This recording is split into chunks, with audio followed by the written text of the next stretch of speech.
大家好，今天与大家分享这道鲜香营养又滋补的黄皮猪骨汤，最适合夏天湿热的天气喝。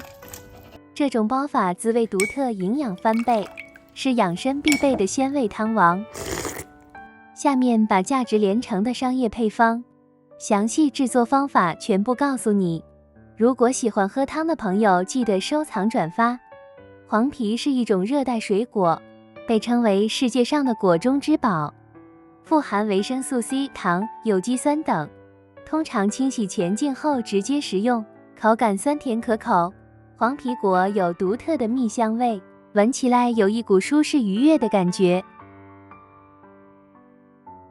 总而言之，黄皮果是一种开胃又营养的水果，用来煲汤超级美味又好喝，往往能使汤饮能起到画龙点睛的作用。新鲜的黄皮果搭配猪骨，加入下面超级健康的食材，就是营养翻倍、养生必备的鲜味汤王。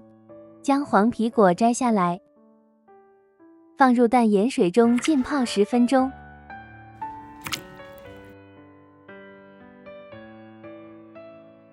清洗干净后，把黄皮的籽挤出来。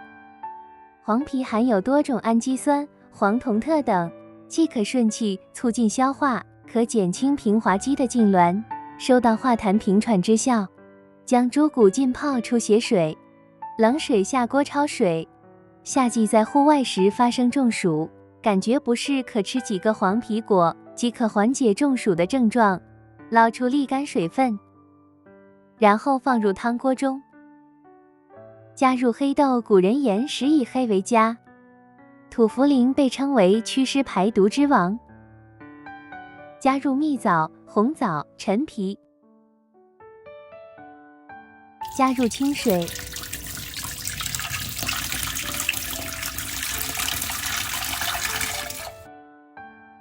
开大火，水烧开后，转成小火煲90分钟左右。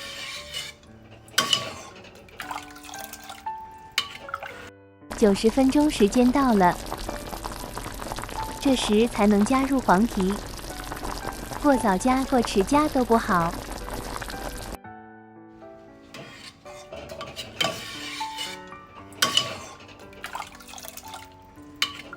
加入黄皮煲约15分钟。加入少许盐调味，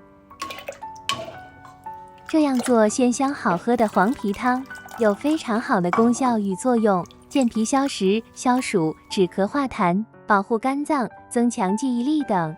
配方还在后面，记得收藏转发。感谢观看，下期再会。